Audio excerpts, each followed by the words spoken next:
The hatred of the banking system right now, I mean, the populist anger over the bankers is unprecedented. Is it fair?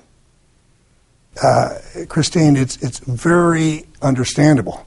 You know, in our system, risk takers are supposed to bear responsibility for their losses. And compensation on Wall Street has always been out of whack. Even when you were running a Wall Street firm? Yeah, it's always been out of whack. It always has been.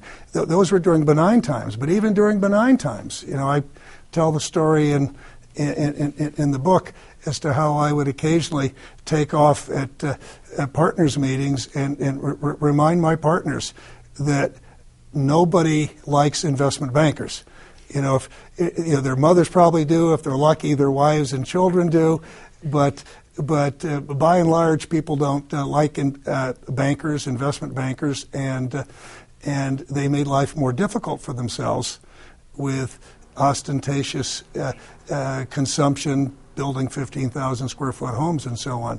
But to get back to your question, of course the American people are frustrated and angry, but I would like to see that anger channeled so that we get the regulatory reforms we need out of Congress so we don't have to go through something like this again, and so never again will taxpayer money have to bail out or prop up a failing institution. They can be liquidated, and liquidated in a way in which it doesn't hurt the economy and the people. The tax for the TARP recipients, right, even the ones who've paid back the TARP money or the bailout money, is that a right approach? Some of these things that the bankers tell me they feel is punitive, not really reform. I would make 2 points here.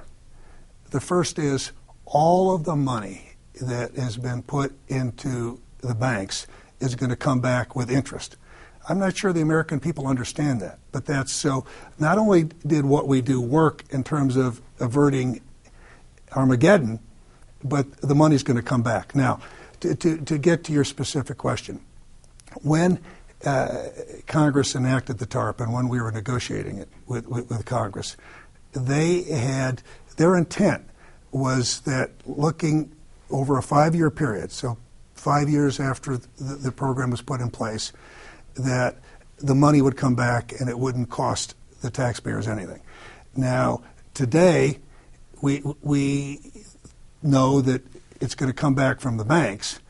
And in terms of some of the other programs, I'm really quite optimistic all or most of it will come back. It will come back. But so I would say it's too early to make the judgment that we need a tax.